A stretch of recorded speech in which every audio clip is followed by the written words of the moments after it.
Hello, good morning. Ay, afternoon na pala because we are now on audit 2 and it's all now cycle 2.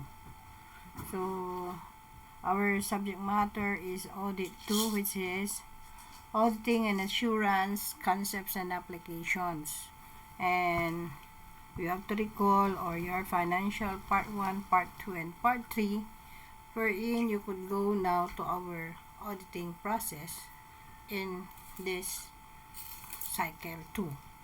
So, module 1 is an overview of audit process, pre-engagement activities, audit planning, introducing and risk assessment procedures, and internal control considerations and responses to assess risk. No? And our learning objectives on this chapter is you should be able to describe what audit is. You have to enumerate and describe the different phases of an audit. Enumerate and explain pre-engagement activities. Identify the different considerations in accepting and changing an audit. You have to explain audit planning and identify and explain the major auditing planning activities. Identify considerations in establishing audit strategy. Describes the difference of audit strategy, audit plan, and audit program. Identify the activities in risk assessment. Describe audit risk and its components and how will it affect the audit procedures. Describe the objectives and inherent limitations of an internal control. Identify and explain each component of internal control. You have to describe the appropriate responses of the auditor to assess risk and explain tests of controls and substantive procedures and identify how they are affected by the assessed risk. We have 3 topics on this module. We have the overview of the audit process and pre-engagement activities, audit planning, introducing and risk assessment procedures, and the internal control consideration and responses to the assessed risk.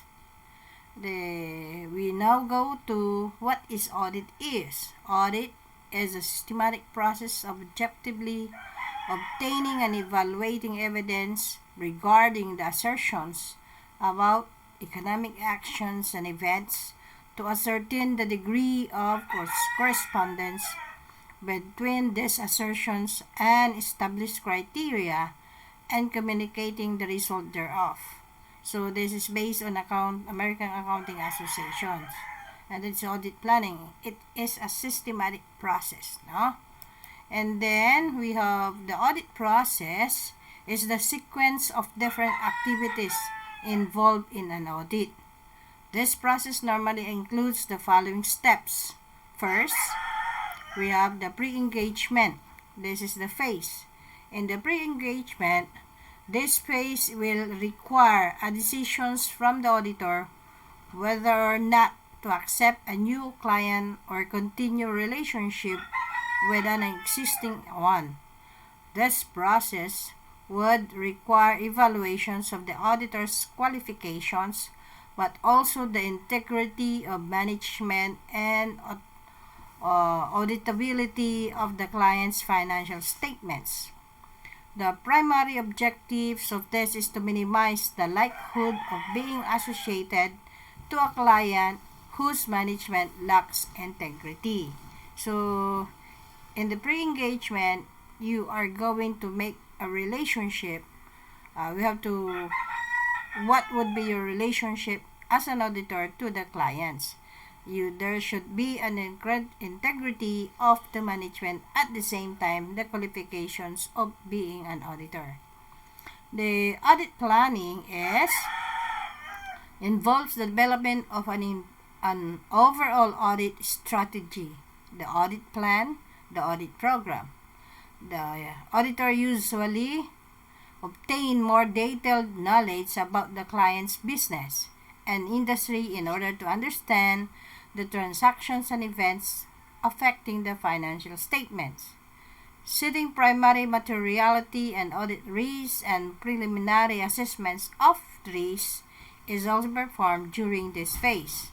The objective of this phase is to assess the different risks associated with the audit to determine the nature, the timing, extent of further audit procedures necessary to be performed. So there is a step-by-step planning on how to perform the engagement.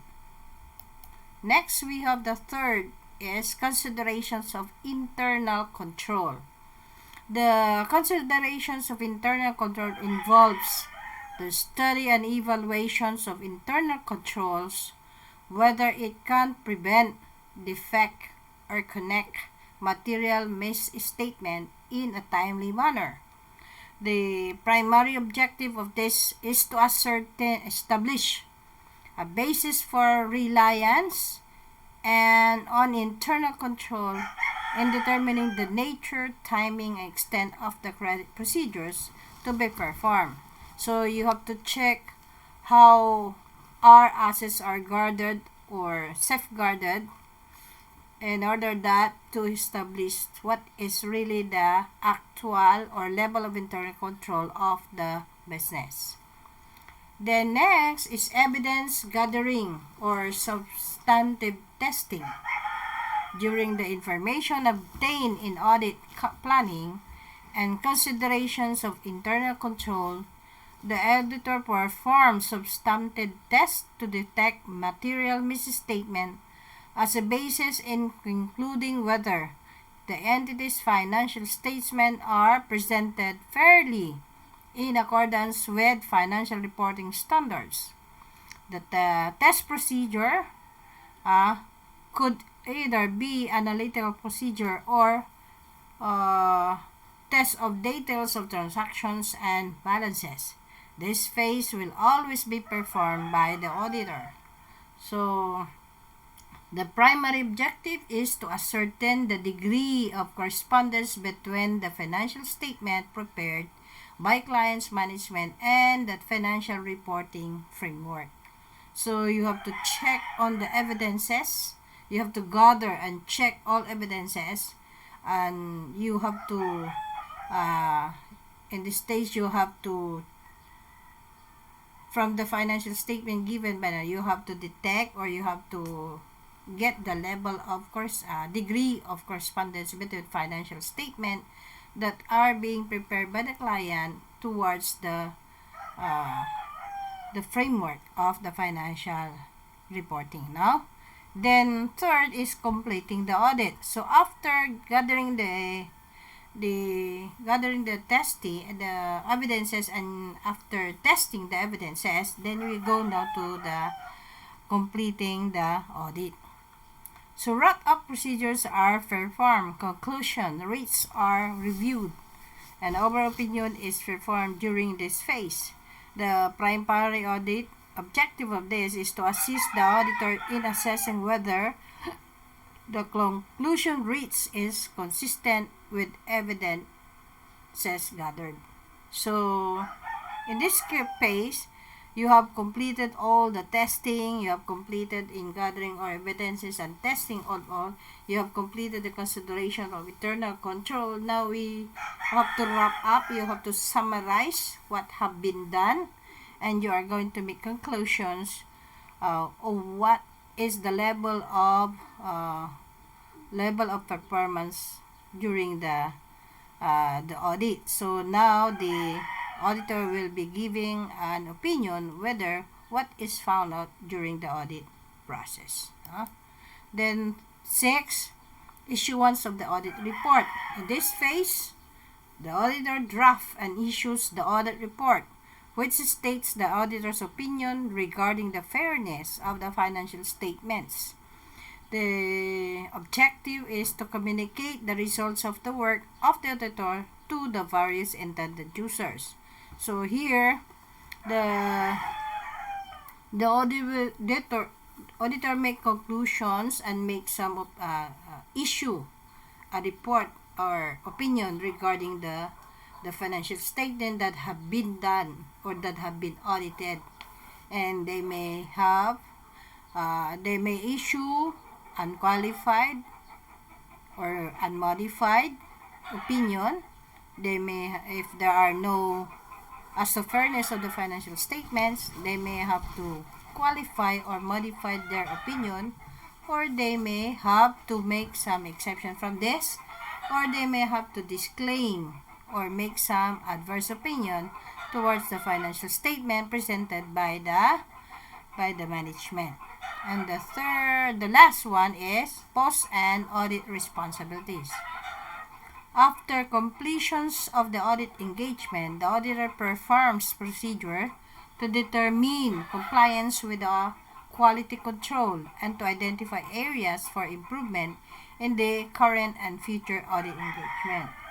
So, the primary objective of this is to assess and evaluate the quality of the audit services delivered by the engagement team. So, after issuing a report, then there will be still a re-examination on what are some needs that the company will be asking or will be doing in future audit engagement. So, to make some improvement of what had been done during the audit. Then we go now to what is pre-engagement or acceptance of an engagement. In making a decision whether to accept or reject an engagement, the auditor should perform following. 1. Evaluate preconditions of an audit. Preconditions of an audit is the use by management in acceptable financial reporting framework in the preparations of the financial statements and agreement of management where appropriate charge with governance to the premise of which the audit is conducted. So, that is the first. The second is evaluate auditability of the prospective client. So, check if it is really auditability. And then next, investigate the integrity of the client's management through inquiry to appropriate parties or communication with the predecessor auditor. So, before going to an audit, the third is to have to investigate the client's management integrity by doing an inquiry to outside parties or to making communication with the last auditor who audit their financial statement. Then, the predecessor understanding as to reasons for change in auditor. So, these are the things that you're going to consider in discussing with the last auditor. So, what are the reasons for the change of auditor?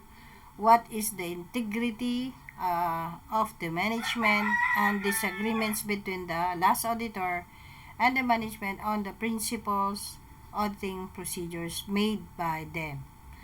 So, note, for every communication is made by the parties other than the client, the auditor shall seek permission from the clients and documents the items discussed. So, when you do this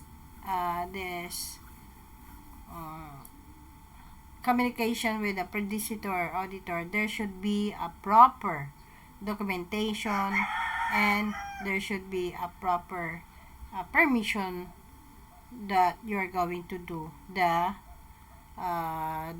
asking of the information for the reasons for change in the auditor, the integrity of the management, and the disagreement between the predecessor and the manager as to accounting policies and auditing procedures. Okay, and then evaluate compliance with ethical requirements. So, including independence, relevant part of the Code of Ethics in this part 1, 2, 3, and part 4. Okay? So, importante ito ang the qualifications of the auditor. Evaluate the firm's ability to serve the prospective client. So then obtain a preliminary knowledge of the client business and industry to determine whether the auditor has the degree of competence required by the engagement, and agree on the terms of the engagement and prepare an audit engagement letter. So those are the steps. Next, continuance of an audit. So if there is a continuity on the quantity of the audit for a year, then this is now the meaning, to ensure the audit firm's continuing compliance procedure. The auditor needs to consider significant matters that have been arisen during the current or previous engagement and their implication for continuing the relationship. So you have to make an agreement in terms of audit engagement. Re-agreement. The auditor and the client shall agree on the terms of agreement. The agreed terms would need to be recorded in an audit engagement letter or other suitable forms of contract. It is in the interest of both clients and the auditor that the auditor send an engagement letter, preferably before the commencement of the engagement, to help avoid misunderstanding with respect to the engagement. The engagement letter document should confirm a auditor's acceptance of the agreement, the objective and scope of audit, the extent of auditor's responsibility to the client, form, if any reports. So this form and connect audit engagement letter may vary from each client, but they would generally include reference to the presence of audit risk, unrestricted access to whatever records, the financial reporting framework used, objective of the audit, the form of any reports or other communication, the management responsibility, and the scope of the audit. So this has been all discussed in your audit 1. The auditor may also wish to include in the letter basis in which fees are computed and any billing agreements, expectations of receiving representation letter, acknowledgement of management of terms of agreement regarding the planning of the audit, and descriptions of any other letters or reports. When relevant, the following points should also be made. Arrangement concerning the involvement of the other auditors and expert in some aspects of the audit, if it is necessary. Arrangement concerning the involvement of internal controls and other staff. Arrangement to be made by the predecessor auditor, if any, in case of initial audit engagement. Any restrictions of the auditor's liability when such possibility exists. A reference to any further agreement between the auditor and the client. If it is relevant, if it is necessary, then you have to make such assessment, and that is also considered in the audit engagement letter. Audit of component. When the auditor of a parent entity is also the auditor of its subsidiary, branch and divisions, the factors that influence the decision whether to send a separate engagement letter to the component, including the following. So if there is parent and subsidiary or a branch or division, then there should be a factors that make the decisions. So you have to make some separate engagement letter. And the components are: who appoints the component auditor, legal requirements in relation to audit appointments, degree of ownership by parent, whether the separate auditor's report is to be issued in the form of component or degree of independence of the component management from the parent entity. So there should be an explanation by the management what is the relationship of that subsidiary branch or division towards the parent. So you have to consider this. How will affect the whole opinion as to this components. Circumstances that could lead to change in engagement. 1. Change in circumstances affecting the need for a service. Then, misunderstanding as to the nature of the engagement originally requested. Then, restrictions of any scope of engagement, whether imposed by management or caused by circumstances. So, change related to information that is incorrect or incomplete or otherwise unsatisfactory, and the auditor is unable to obtain sufficient appropriations and audit evidence regarding the assertion. So it would only be 1 and 2 that would be justifiable, but the rest is not justifiable. Planning an audit for financial statement. The primary objective of the auditor is to plan the audit so that the audit will be performed in an effective manner. However, adequate planning also leads to an efficient and timely audit engagement. So the rule of timing of planning is planning an audit involves establishing the overall audit strategy for the engagement and developing an audit plan. Adequate planning benefits the audit of the financial statement in several ways, including the following. So appropriate attention is devoted to important areas. So you have to take note what are the areas that are really make some discrepancies in case na you don't make some attention on that. Potential problems are identified and resolved on a timely basis. So during your audit, you may have solved a potential problems in that area. The proper organization and management of the audit engagement leading to an effective and efficient performance. So it would be a step-by-step audit plan in order that you could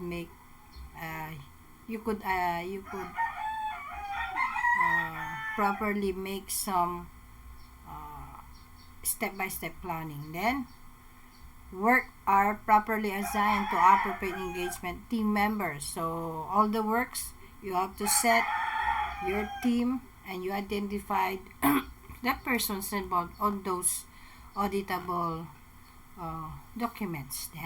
Assistance in coordinating work done by other auditors and experts. So if there are cases that you need an expert, so you have to ask assistance for this auditor or this coordinating work to the expert. Assistance in facilitating direction, supervision, and review. So you have to make some assistance in the supervision and review of the work.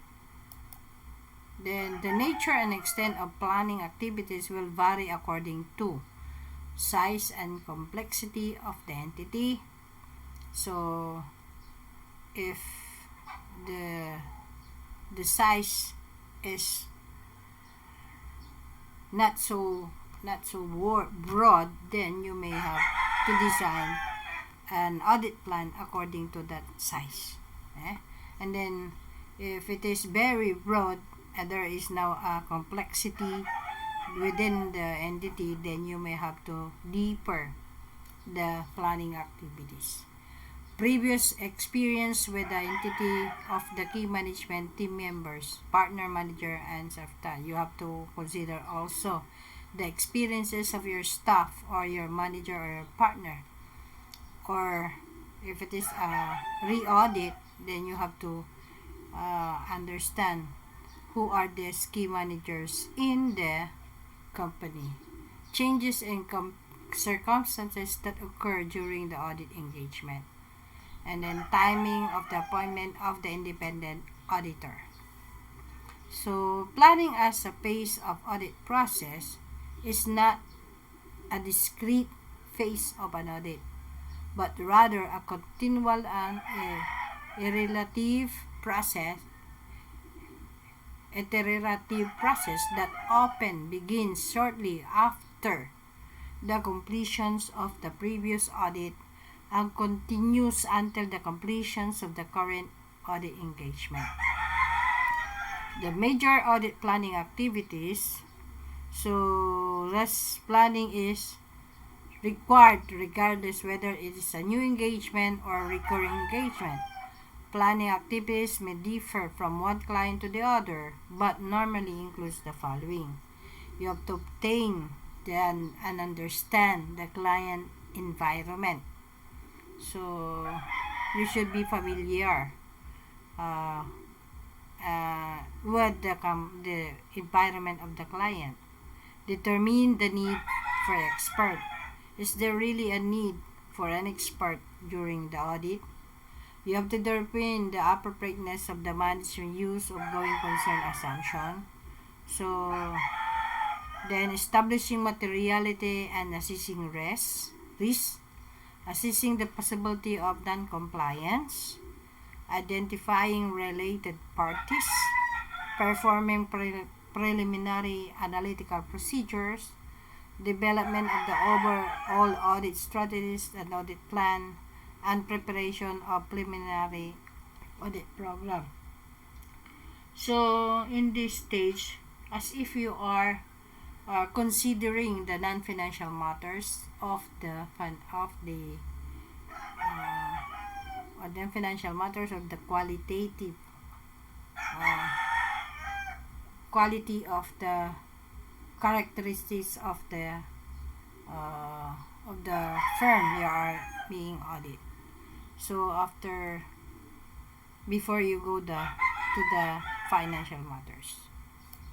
Then the overall audit strategies and audit plan shall establish an overall audit strategies that sets the scope, timing, and directions of the audit and the guides to the development of audit plan.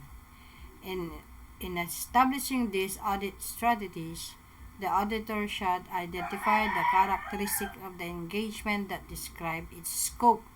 So what is the scope or the nature on scope of the engagement? Ascertain the reporting objectives of engagement to the plan, the timing of the audit, and nature of the communication required.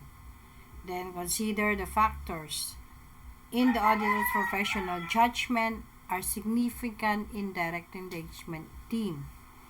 You have to consider the results of preliminary engagement activities where practicable, whether knowledge gained on other engagement performed by the engagement partner for the entity is relevant, and you have to ascertain the nature, the timing, the extent of resources necessary to perform the engagement. An audit plan. After the overall and strategy have been established, the audit plan can be developed to address the various matters identified in the overall audit strategies, taking into account the need to achieve the audit objectives through the efficient use of the auditor's resources. Audit plan is more detailed than overall audit strategies in that it includes the nature, the timing, and extent of audit procedures to be performed by the engagement team members. These procedures may be documented in an audit program. The audit program shall serve as set of instructions to assistants involved in the audit. the time budget in which hours are budgeted for the various audit areas or process. Change in planning and decision during the course of the audit. The audit plan and the audit program should be revised as necessary during the course of the audit. Planning is continuous throughout the engagement because of change in the condition or unexpected results of the audit procedures. The completion of overall strategy and audit plan is the establishment of the overall strategies, and the detailed audit plan are not necessarily discrete or sequential process, but are closely interrelated, since changes in one may result in consequential changes to the other. Also, preferably a plan shall be initially completed prior to the considerations of internal control or perform of specific procedures. Planning documentation are the overall audit strategies, the audit plan, significant changes during the audit engagement to be over strategy or audit plan, and the reasons for such changes. This should be documented, so there should be a working paper on all the things that you're going to do during the audit process.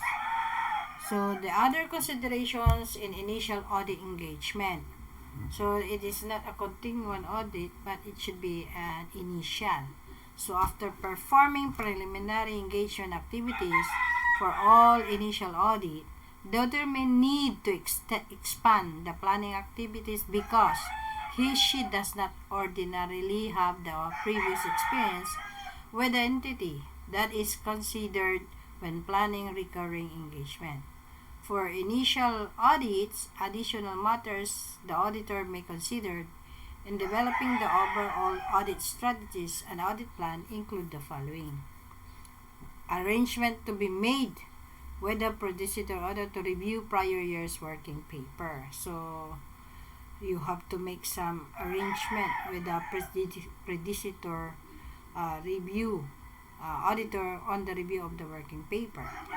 So you may ask to seek, you have to seek the permission and from the predecessor auditor, because the last auditor is not you.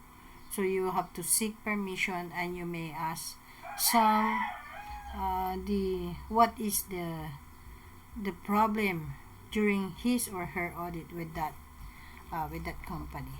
Any major issues discussed with management in connection with the initial selection as auditor, the communication of these matters to those charged with governance and how these matters affect the overall audit strategies and audit plan.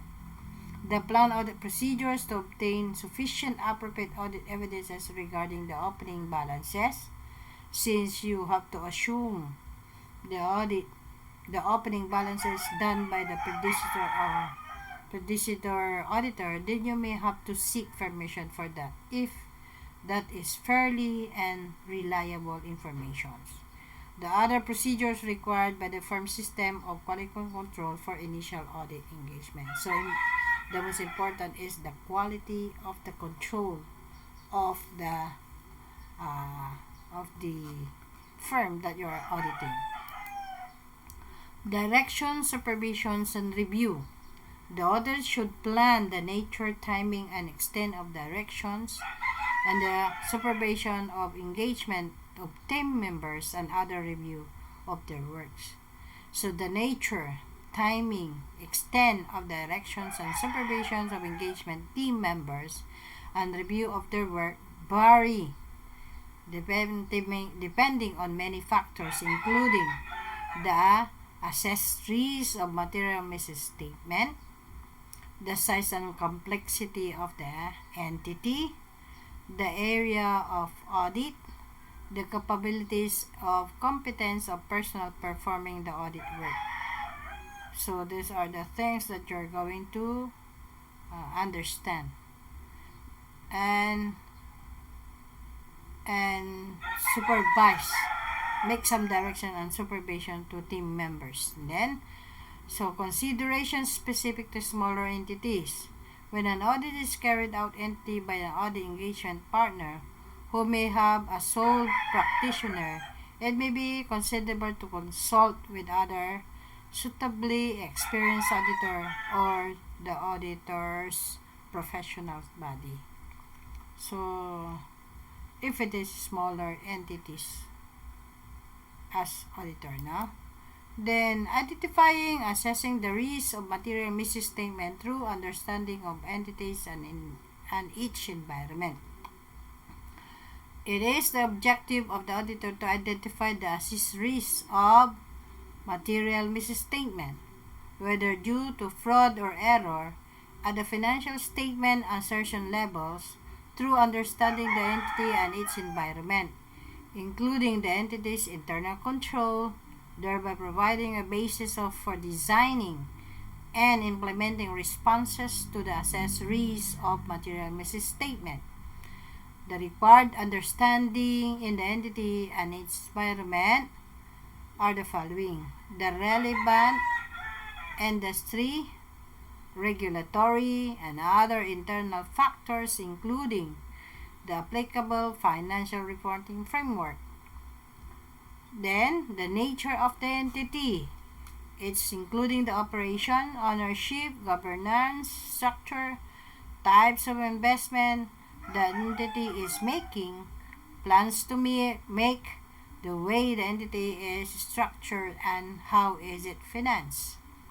Then, entity selection and applications of accounting policies, including the reasons for changes, entities' objective and strategies, that those related business risks may result in a risk of material misstatement, the measurement and review of entities' financial performance, and internal control. Then, risk assessment procedure. Our audit procedures performed to obtain an understanding of the entity and its environment, including the entity's internal control, to identify and assess the risk of the material misstatement, whether due to fraud or error, at the financial statement and assertion levels. No? Then, risk assessment procedures and related activities. The auditor shall identify the risks throughout the process of obtaining and understanding the entity of its environment, including the relevant controls that relate to the risk, and consider the classes of transactions, account balances, and disclosures in the financial statements. You have to relate the identified risk to what can go wrong and at the assertion level. You have to consider whether the risks are the magnitude that could result in a material misstatement of the financial statement. Consider the likelihood that the risk could result in material misstatement of the financial statement. So, these are the considerations that you're going to take note as you go to risk assessment. That if this risk will make some misstatement, material statement during the financial statement investigation. Then the risk assessment procedure shall also include, so aside from the four, may also include the inquiries of management and of the other within the entity who, in the auditor's judgment, may have information that is likely to assess in identifying the risk of material misstatement due to fraud or error. The analytical procedures, the observation and inspection. Risk assessment procedures by themselves, however, do not provide sufficient appropriate audit evidence on which to base the opinion. So this risk assessment will not give you a basis for making an opinion. You have to examine the evidences, but according to the risk that you have you have the level of risk that you have developed. So if you feel during the audit procedures that you're doing and you need some more, then you may add the level of risk so that you could make some opinion so that the sufficient and appropriate audit evidence will be gathered in order that you could make an audit opinion at the end of the audit. Then, what is an analytical procedure? So, it consists of evaluations of financial information by the study of plausible relationship among both financial and non-financial data. So, the analytical procedures also encompasses the investigations of identified fluctuations and relationship that are consistent with other relevant information or that differ from expected values by a significant amount.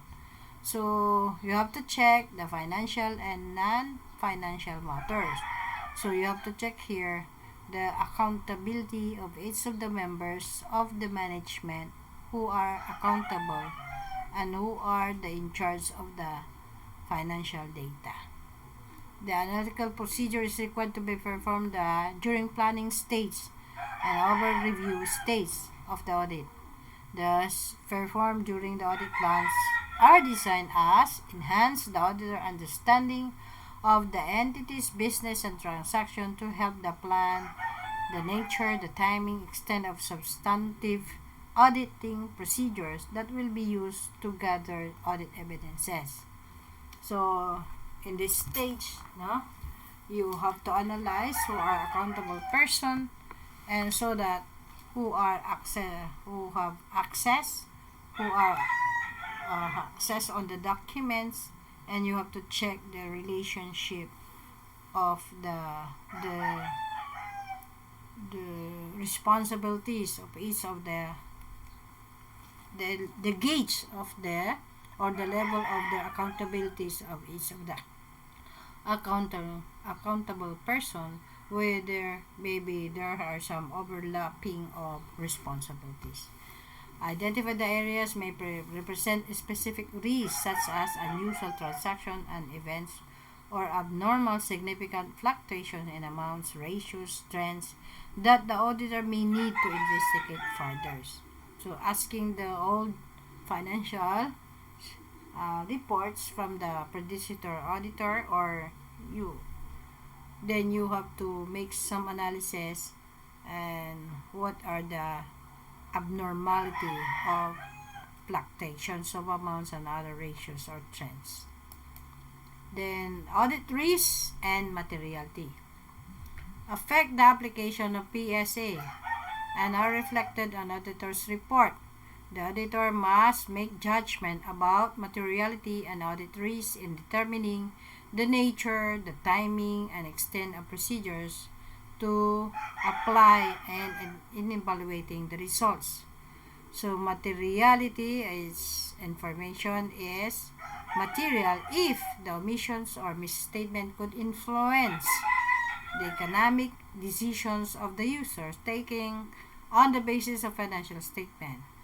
Materiality depends on the size of the item or error judged in a particular circumstances of its omission or misstatement. The concept of materiality recognizes that some matters, but not all, are important for their fair presentations of the financial statement in conformity with PFRS. In planning the audit, the auditor makes judgment about the size of misstatement that will be considered material. The judgment provides the basis for determining the nature, timing, extent of risk assessment procedures, the identifying, the assessing, and the risk of the material misstatement, and determining the nature, the timing, and extent of further audit procedures. So, identifying now this material level, so you could do some further audit procedures the materiality is not enough, the materiality that you have gathered of evidences is not enough, then you make some further audit procedures in order that you could make or you could issue a fairly financial statement audit opinion. Using professional judgment, so you have to in determining the materiality. Say financial statement level materiality is the smallest aggregate amount of misstatement applicable to all financial statements. The assertion level materiality is materiality for individual or particular class of transaction, account balances, disclosure where appropriate. This is also known as tolerable misstatement. And the other one is performance materiality, amount or amounts set by the auditor at least the materiality for the financial statement as a whole, and if applicable as less than materiality level or levels for particular classes of transaction are account balances and disclosures. So this will give you a professional judgment. Then audit risk is the risk the auditor gives an appropriate audit opinion when the financial statements are materially a misstatement. The components are risk of material misstatement, inherent risk. It is the susceptibility of an account balance or class of transactions to misstatement that could be material individually or even aggregated with misstatements in other balances or classes, assuming that there were no related controls. We have the controlled risk. That is the risk that a misstatement could occur in an account balance or class of transaction that could be material individually or when aggregate with misstatement and other balances or classes, will not be prevented or detected and corrected on a timely basis by accounting and internal control system. So the risk is material misstatement.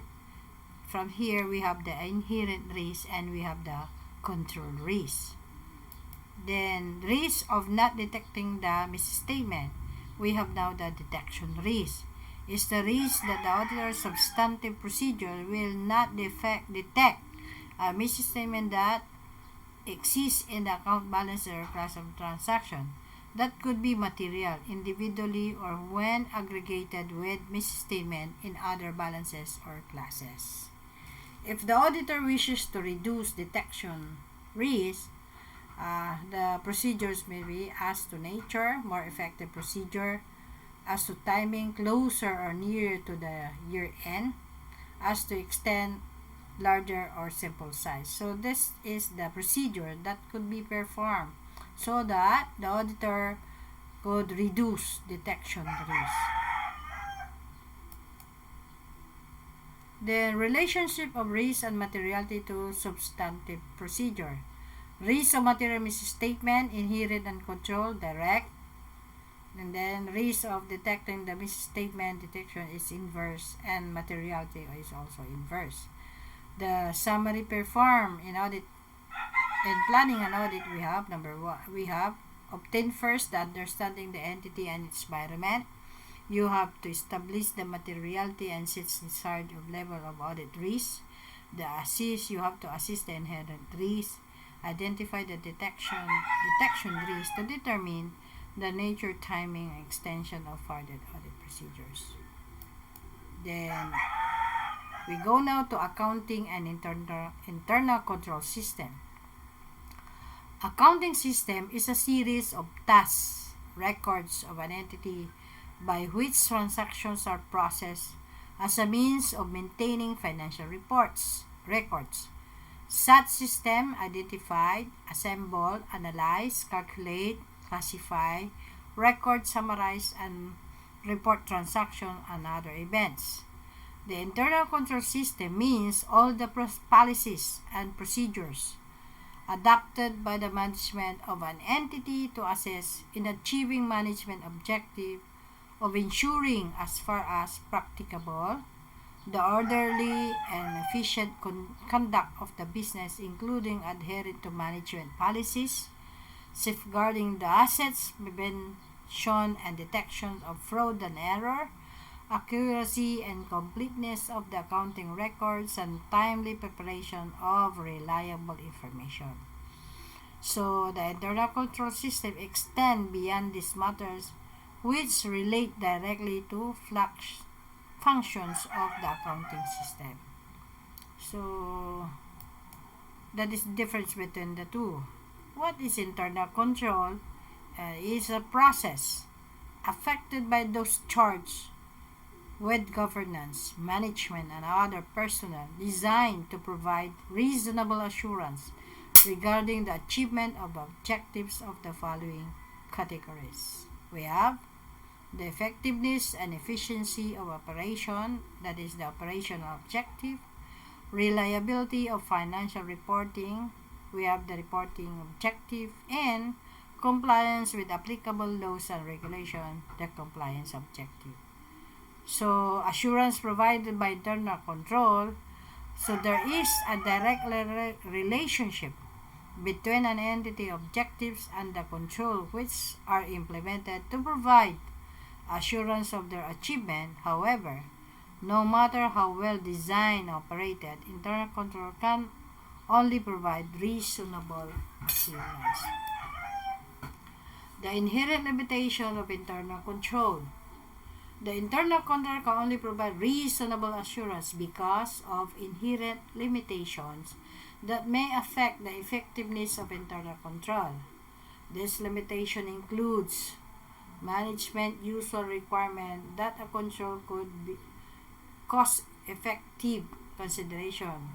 So you have to check the control. What is the cost of that control? What would be the benefit that you could get from that control? The possibility that a person responsible for exercising could abuse the responsibility. So, management overriding the control.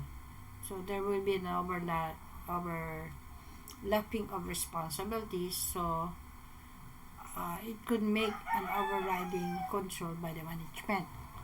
The possibility of circumvention of control through collusion with parties outside the entity or with employees of the entity. So there should be some collusion, no? And then possibility that procedures may become inadequate due to changes in condition and compliance with procedure may deteriorate.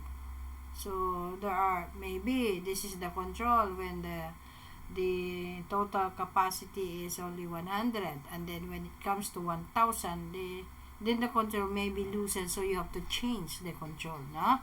The potential for human error due to carelessness, distraction, mistakes of judgment, of the misunderstanding of instructions. And then the fact that most control tend to be detected or at anticipated types of transactions and not at unusual non-routine transaction. So these are the limitations that may for an internal control. Areas of internal control. So maybe administrative or accounting. Administrative, but not limited to plan of organization, the procedures, the records that are concerned with the decision process leading to management authorizations of transaction. The administrative control promotes operational efficiency and adherence to managerial policies. And accounting control comprises the plan of organization and the procedures and records that are concerned with the safeguarding of assets and reliability of financial records. And in board system, of authorizations and approval control over assets, internal audit, and other financial matters. Controls relevant to audit. The audit risk assessment process relates to control pertaining to the entity's objective of preparing financial statement for external purposes and management risks that may give rise to a material misstatement in those financial statements. It is a matter of professional judgment subject to requirement of PSA whether a control individually or in combination with others is relevant. The auditor's consideration in assessing the risk of material misstatement and designing and performing whether procedure in response to assess risk and exercising the judgment, the auditor's consideration that applicable component and factors such as the following: the auditor's judgment about materiality, the size of the entity, the nature of the entity's business, including its organization and ownership characteristics, whether if it is sole partnership, corporation, non-stock, stock corporation, and that is ownership now. And then what is the operation? Maybe it's a service, it could be a service, it could be a manufacturing, or it could be a merchandising. The diversity and complexity of the entity's operation, how diverse, how it's complex the operations of the business. You have to note also, make some judgment of this. Applicable legal and regulatory requirements. So the requirements is based on the characteristic, the business organization, at the same time ownership characteristics. The nature and complexity of the system that are part of the entity's financial control over the use of service organization. The components of internal control. This is control environment, entity's risk management assessment process, information and communication system, control activities, and monitoring of control.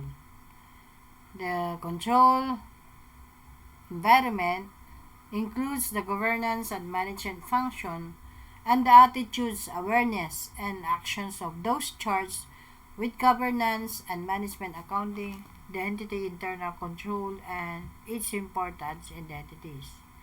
So the elements are communication and enforcement of the integrity and ethical values, the management philosophy and operating styles, the commitment to competence, participation by those charged with governance, assignment of authority and responsibility, human resource policies and procedures, and organization structure. So this is now the elements of control environment.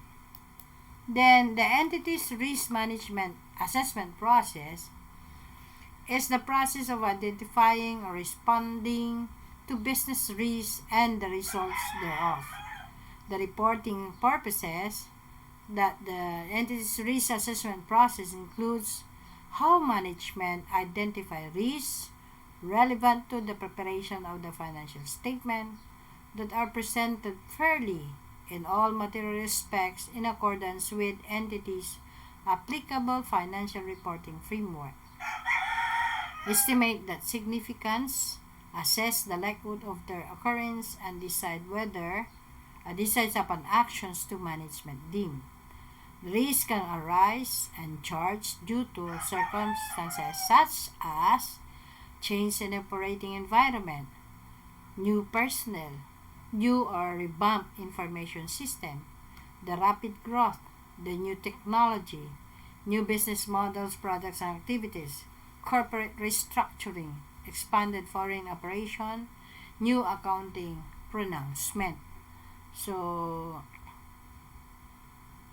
then, the auditor shall obtain an understanding whether the entity has a process for identifying the business risks relevant to financial reporting, assessing the significance of risks and the likelihood of their occurrence, and deciding how to manage those risks. Then the information system, including the related business process relevant to financial reporting and communication. This information may consist of infrastructure, the physical and hardware components, the software, the process and procedure, the people, the input or the data. So infrastructure and software will be absent and have less significance in systems that are exclusively or primarily manual. The system relevant to financial reporting objectives, such as a financial reporting system, consists of procedures and records established to initiate, record, process, report entities transaction, as well as events and conditions, and to maintain accountability for the related assets, liabilities, and equity. Communications of financial reporting, rules and responsibilities, and significant matters relating to financial reporting includes communication between management and those charged to governance, and external communications such as those of regulatory activities. Control activities are the policies and procedures to help ensure the management and directives are carried out. Examples are authorizations, specific authorizations, general authorization, performance review, information processing, physical control, segregations of duties. To achieve optimum segregation of responsibilities, the responses should be separate as the independence check is their independence of the counter-checking of the responsibility. Custody of assets are the authorized person on the custody of the asset, authorization of transaction, who are authorized to do transactions, recording of transactions, who record transaction, and executions of transactions. Then monitoring of control. This is a process of assessing the quality of internal control performance over time. It involves assessing the design, operations of control on a timely basis and taking necessary corrective actions. The monitoring is done to ensure that control continue to operate effectively. It could only be accomplished through ongoing monitoring activities performed by person within the same line function, separate evaluation performed by internal auditor, audit committee, and external auditors, and combination of the two. The internal consideration should obtain understanding of the accounting and internal system sufficient to plan the audit and develop an effective audit approach, which involves the following steps: obtain an understanding of the internal control, preliminary assessment of the control risk, determine the overall response to assessed risks, perform tests of control, reassess control risk, final assessment of control risk, and determine the nature, the timing, extent of substantive tests necessary to restrict the detention risk to an acceptable level. We're gonna obtain understanding the internal control. So, auditor shall obtain an understanding of policies and control within the accounting and internal control system that are relevant to financial statement assertions. The understanding of relevant aspects of accounting and internal control system, together with the inherent control assessment and other consideration, will be enabled the auditor to identify the types of potential material misstatement that occur in a financial statement. So, considered factors that affect the risk of internal material misstatement and design an appropriate audit procedure. So after understanding all the policies and procedure, then the auditor could identify this one. Obtaining an understanding of internal control consists of evaluating the design of relevant controls, and then determining whether the controls have been implemented, documenting the system internal control, identifying transaction cycles, perform walkthrough tests, determine whether controls are implemented, identify controls that are potentially reliable. The following procedures are used in obtaining understanding an entity's internal control. We have inquiring of entity's personnel, observing application of a specific control. You have to inspect the documents and report, tracing transaction through the information relevant to financial reporting. Walkthrough. So you have to trace one transaction to the other, and then documentation of auditors' understanding of the internal control.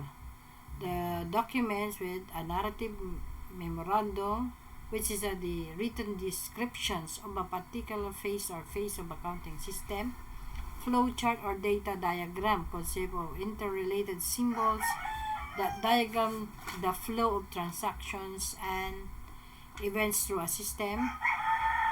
Then we have the internal control questionnaire, consists of series of questions designed to detect control deficiencies, and we have down the checklist. The preliminary assessment of the control risk. After obtaining the understanding the accounting and internal control system, the auditor should make preliminary assessment of control risk, the assertion level, and its material account balance and class of transaction. The preliminary assessment of control risk is the process of evaluating the effectiveness of the entity's accounting and internal control system in preventing and detecting and correcting material misstatement. There will always be some control risk because of the inherent limitations of the accounting and internal control system. The assessment of the control risk. We got maximum or high level. The entity's accounting and internal system are not effective. The evaluating the effective of the entity's accounting and internal control system could be efficient. We have minimum, below minimum, or less than high. We have the auditor is able to identify the internal control relevant to the assertion which are likely to prevent or detect and correct the material statement, and plans to perform tests of control to support the assessment. And then the auditor's judgment is that substantive procedures alone do not provide sufficient, appropriate, and audit evidence. So, determining the overall response to assess risk in order to reduce audit risk to an acceptable stability low level, the auditor should determine the overall response to assess risk at the financial statement level, should design and perform further audit procedure to respond to the assessed risk of the assertion level. Such responsibilities include if preliminary control risk assessment is high, the auditor relies primarily on substantive tests. If preliminary control assessment is less than high, the auditor performs tests of control. So, perform tests of control. The auditor should design and perform tests of control to obtain sufficient appropriate audit evidence as to operating objectives of relevant control. Tests of controls are concerned with design of the accounting and internal control system, implementation of this accounting and internal control system, and operating effectiveness of the accounting and internal control system. Perform tests of control. The auditor shall design and perform tests of control to obtain sufficient appropriate audit evidence as to operating effective or relevant control. These tests are concerned with design of the accounting and internal control system, implementation of the accounting and internal control system, and the operating effectiveness of the accounting and internal control system. The test of control procedures includes the following: inspection, so you have to physically inspect the information or the assets. Inquiry, you are going to ask to your customer, to the banks, so make some inquiries, you make some confirmation. Observation, you have to make an eye view of the assets. Reperformance, you have to recalculate, check, vouch, walk through, you have to investigate through the control, and then recalculation. So reassess control risk. Based on the results of the tests of control, the auditor should evaluate whether the internal control are designed and operating as contemplated in the preliminary assessment of the control risk. The evaluation of deviation may result in auditors concluding the assessment level of control risk needs to be revised. In such cases, the auditor would modify the nature, the timing, the extent of plan, substantive procedures. Effect of this reassessment of control on the audit approach. So, effect of reassessment control risk on audit approach. So, we have reassessment of control risk and audit approach, and the effect on substantive tests. So, we have assessment remains at less than high, and then charge to high. So, the audit approach is reliance or system approach. Switch to no reliance approach. The testing would be less effective procedures. Interim testing may be appropriate. Smaller sample size. But for charge too high, more effective procedures is necessary. Test nearer at year end, because at year end that is the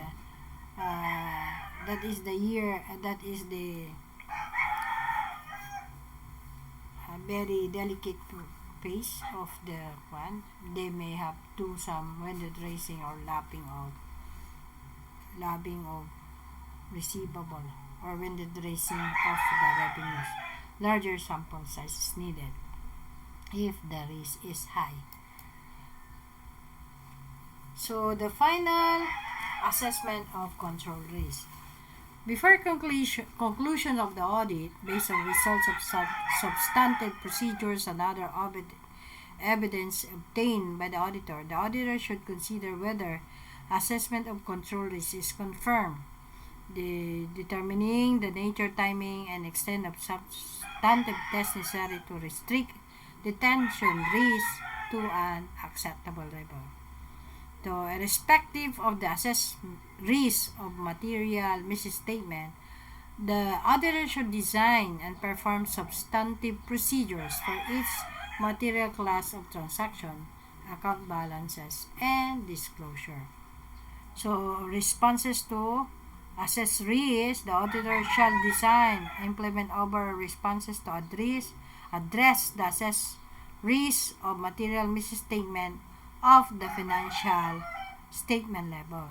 Moreover, the auditor shall design and perform further audit procedures whose nature, timing, extent are based on and responsive to the assessed risk of material misstatement at the assertion level.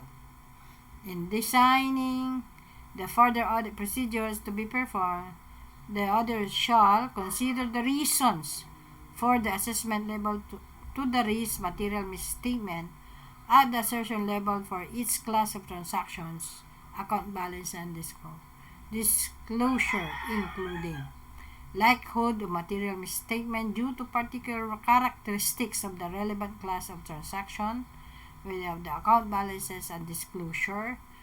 This includes the inherent risk and whether the risk assessment takes account of relevant controls.